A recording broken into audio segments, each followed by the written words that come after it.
और इसकी व्यवस्था परमात्मा ने कितनी खूबसूरती से हमारे अंदर की है, वो भी एक समझने की बात है। जब बच्चा माँ के पेट में आता है तो जड़ तत्व से उसका सारा शरीर, मन, बुद्धि, चित्त, अहंकार सब वो बना देता है, लेकिन उसके अंदर जो प्रकाश आता है वो माथे के तालू में से, जिसे कि फॉन्टेनेल बोन अंग्रेजी में कहते हैं, नीचे उतरता है और अपना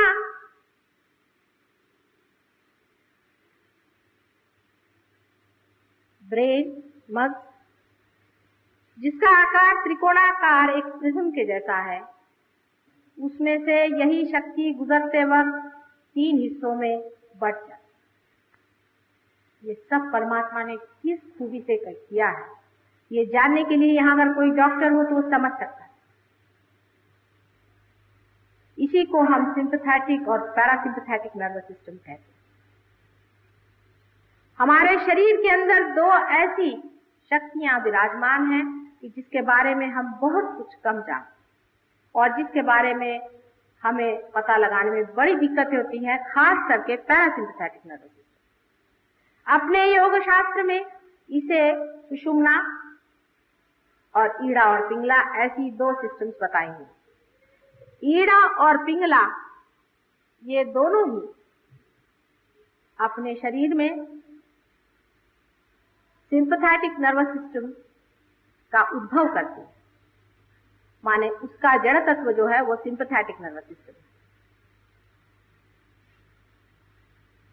अब ऐसा समझ लें कि परमात्मा ये पेट्रोल अपने सर में यहां से भर देते हैं और पेट्रोल भरते वक्त वो कुछ ऐसी घटना घटित होती है कि प्रिज्म के अंदर से गुजरने वाले उनके किरण आपस में इस तरह से आ करके और फिर मुड़ जाते हैं, जिसे डिफ्लेक्ट होना कहते हैं, और फिर नीचे जा करके उनकी ईड़ा और पिंगला ऐसी 2 नाड़ियां बनती हैं और जो बराबर बीचों बीच शिखर पे थे, बीचों बीच उतरने वाले किरण आपकी कुंडलिनी बन करके जो त्रिकोणाकार अस्थि अपने मज्जा तंतुओं के नीचे बना हुआ है उसमें वास करते। इसे एक बात तो जाहिर हो गई कि हमारी कुंडलिनी जो है वो ऐसे जगह बैठी हुई है जिसका संबंध सेक्स से कुछ नहीं। अब आप अगर किताबें पढ़ें तो कुंडलिनी शास्त्र पे आप सब जान जाइएगा कि ऐसा होता है, वैसा होता है, ये है, वो है, लेकिन कुंडलिनी को उठाने वाले जो बहुत कुछ मुझे भी मिले हैं और मैंने भी जाने हैं, वो सब सिंपैथेटिक पे आपको ले जाते हैं, सुषुम्ना में उठाते नहीं है। उसकी एक पहचान है, अगर आपके अंदर कोई डॉक्टर हो तो समझ लेगा इस बात को जो मैं कह रही हूँ कि पैरासिम्पैथेटिक नर्वस सिस्टम सुषुम्ना नाड़ी है जो कि बीचों बीच है, और उसकी पहचान एक है कि जब कुंडलिनी उठती है तो आंख की पुतलियां बड़ी हो जानी चाहिए। ये तो साधारण बाहर की पहचान है। किसी भी डॉक्टर से आप पूछ लें कि जब पैरासिम्पैथेटिक नर्वस सिस्टम एक्टिवेट होती है तो पुतलियां डायलेट होनी चाहिए। और बाहर भी हम आपको दिखा सकते हैं अगर आपकी नजर खुली हुई हो तो, क्योंकि आज तो हर एक चीज का आपको कोई न कोई प्रूफ ही देना पड़ता है, नहीं तो कुछ समझ में नहीं आती बात है। इसका भी एक प्रूफ है कि अगर आप हमारे किसी इसमें आए या आज ही आपको दिखा देंगे तो कुंडलिनी का स्पंदन भी आप देख सकते हैं कि सबसे पहले त्रिकोणाकार अस्थि पे जोरों में होता है। आप जानते हैं कि त्रिकोणाकार अस्थि पे कभी भी कोई स्पंदन होता नहीं, वो हम दिखा सकते हैं। आप अगर देखें कि त्रिकोणाकार अस्थि में स्पंदन होता है और धीरे धीरे स्पंदन ऊपर की ओर उठता है और उसके साथ साथ बीच बीच में किसी किसी जगह ज्यादा स्पंदन होता है, वही अपने केंद्र। यह आपको दिखाया जा सकता है और उसको आप देख सकते हैं, उसकी प्रचिति।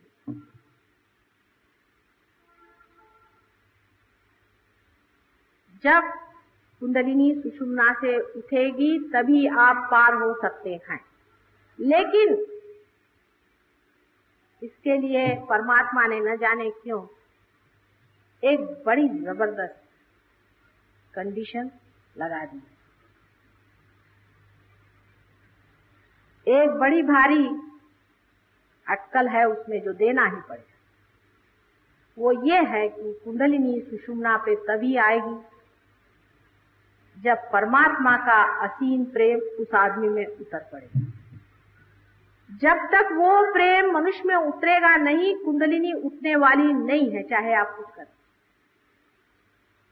वो नाराज हो सकती है, गुस्सा हो सकती है, लेकिन कुंडलिनी कभी भी नहीं उठ सकती है जब तक वो असीम प्रेम सुषुम्ना के अंदर जगह बनी हुई है। खास इसकी जगह बनी हुई है हमारे नाभि चक्र और अनाहत चक्र के बीच में एक बड़ी सी जगह बनी है। जब तक उसके अंदर ये प्रेम उतरेगा नहीं, तब तक सुषुम्ना से ये प्रवाह उठने वाला नहीं। जैसे समझ लीजिए कि दो सीढ़ियां हैं और बीच में एक सीढ़ी है, उस सीढ़ी में और हम में कुछ अंतर है, गैप। इस अंतर को आप किसी भी तरह से लांघ नहीं पा रहे। उसमें कोई पुल नहीं है जिसको आप लांघ कर जाएं। और ये दो सीढ़ियां बराबर ईड़ा और पिंगला नीचे जमीन पर लगी हुई। सिंपैथेटिक नर्वस सिस्टम की लेफ्ट और राइट, ये दोनों ही जमीन पर लगी हुई हैं और बीच वाली अधांतरी लटकी हुई है जो परम में पहुंचा। अब सिंपैथेटिक नर्वस सिस्टम की जो दोनों सीढ़ियां हैं, अगर कोई साइकोलॉजिस्ट हो तो मेरी बात समझ सकता है। वो एक जो लेफ्ट हैंड की तरफ में है,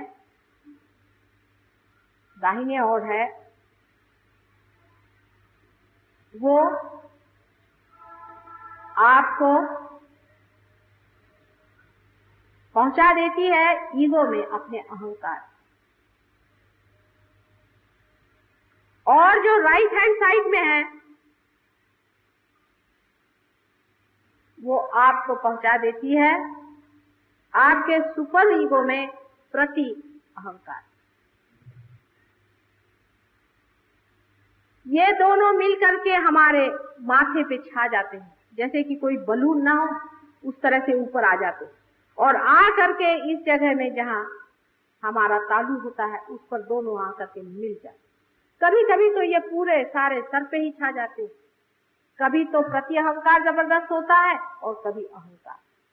जो भी ज्यादा जबरदस्त होता है वो हमारे दिमाग पे छाया हुआ और आ करके वो हमारे इस मार्ग को रोक देते हैं, बंद कर। अब जो पेट्रोल हमारे अंदर पैरासिम्पैथेटिक नर्वस सिस्टम से भरा गया था, कुंडलिनी से भरा गया था, वो उसका स्रोत बंद हो गया। अब हम अलग हो गए, अब हम सेल्फ हो गए, हमें लगा कि भाई हम कोई हैं। अब अहंकार शुरू हुआ, हम हैं। अब यही भागने का, अपने से भागने का कारण, क्योंकि हम जो हैं वो हमको हम जानते ही नहीं कि हम क्या। आप मेरी ओर इतना चित्त लगाकर सुन रहे हैं, मैं आपकी ओर अपना चित्त नहीं लगा सकती। मैं कहूं आप अपनी ओर चित्त लगाएं तो आप लगा ही नहीं सकते हैं, क्योंकि आप कट गए उस स्रोत से जो आप हैं।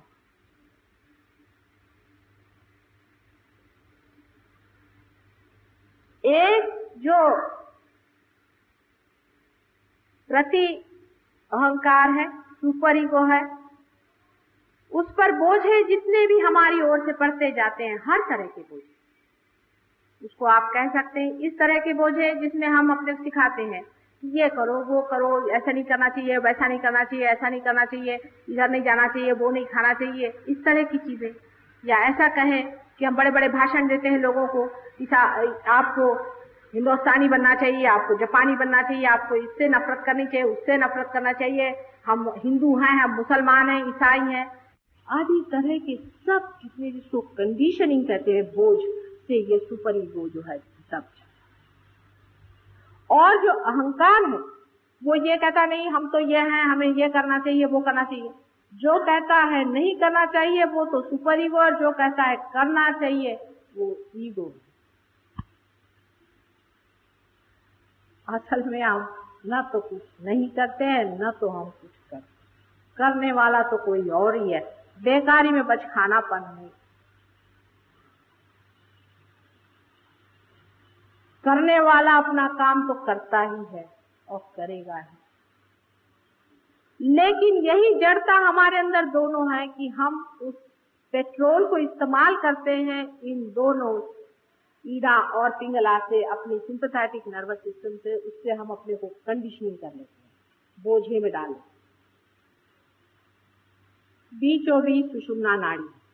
अब बहुत से लोगों ने मुझसे ऐसा भी कहा कि माता जी आप तो इनके विरोध में बोलते हैं, उनके विरोध में बोलते हैं। भाई मैं किसी के विरोध में नहीं बोल रही, लेकिन तुम तो गलत सीढ़ी से चढ़ गए ना, उससे तो उतारना पड़ेगा ही जो बीच की सीढ़ी में तुम्हें चढ़ाना है।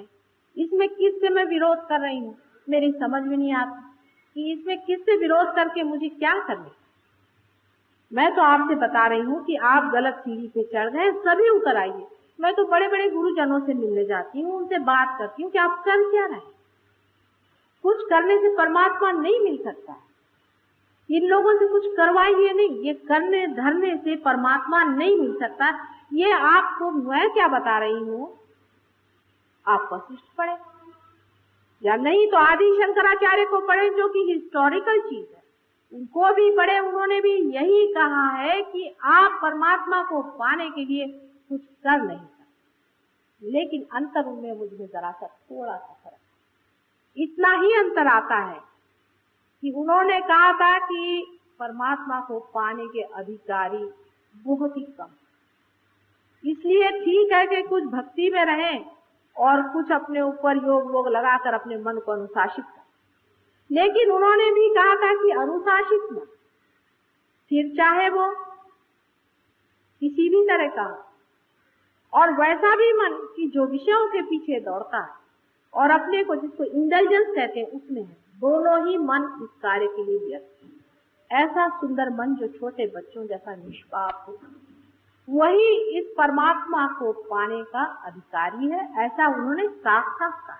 लेकिन कौन पढ़ता है उनको कोई पढ़ता जो नहीं ना। प्रश्न तो यह है कि हम लोग सभी को पढ़ते हैं, और उसमें से उनको ज्यादा पढ़ते हैं जिनको धर्म के बारे में कुछ मालूम नहीं, और मालूम भी है तो थोड़ा बहुत मालूम। जो अपने को बहुत हिंदू कहलाते हैं, उनको पहले आदि शंकराचार्य को पढ़ना। आदि शंकराचार्य ने तो हिंदू धर्म की संस्थापना करी थी, फिर आदि शंकराचार्य को क्यों नहीं पढ़ते? दुनिया भर के लोगों को आप पढ़ते हैं, उनको क्यों नहीं आप पढ़ते और उनको आप जानते क्यों? उसमें मुझ में जो अंतर है वो इतना ही है कि वो कहते थे कि बहुत ही करोड़ों में एक दो होते हैं, मैं कहती करोड़ों में लाखों तो है ही। समझते ये आशावाद का अंतर नहीं है, ये समय का अंतर है। समय ऐसा, कलयुग का समय है ही बड़ा घनघोर युद्ध का समय, अंधकार और प्रकाश का घनघोर युद्ध बस चल रहा है। आपको पता नहीं, क्योंकि आप सिर्फ अभी मुझे ही देख रहे हैं, अपने से परे आप किसी को देख नहीं पा रहे हैं। लेकिन जो लोग रियलाइज हैं वो जानते हैं कि कैसा कैसा चंग बांधा गया। आज पूर्णिमा का रोज है, आज दोनों का जोर, नेगेटिव और पॉजिटिव फोर्सेस दोनों अपना जोर बांध रहे हैं। सिंपैथेटिक और पैरासिम्पैथेटिक का पूरा जोर है। सिंपैथेटिक पैरासिम्पैथेटिक को चूसे चली जा रही है, और सिंपैथेटिक कितना भी चूस ले, अगर पैरासिम्पैथेटिक उस अनंत से एकाकार हो जाएगी तो उसमें वो भरता ही रहेगा। कितना भी आप पेट्रोल खर्चा करें, अगर वो पेट्रोल पंप ही में लगा हुआ है तो फिर क्या डरने की। ये सारे सिंपैथेटिक का प्रश्न। सिंपैथेटिक की जो एक्टिव कॉन्शियसनेस की साइड है, जहां से आप सारा काम करते हैं, जिसे एनर्जी इस्तेमाल करते हैं, वो अगर अति इस्तेमाल हो तो कैंसर जैसा रोग हो जाता है। और जिस तरफ में सुपर ईगो होता है वो ज्यादा इस्तेमाल हो तो पागलपन आ जाता है।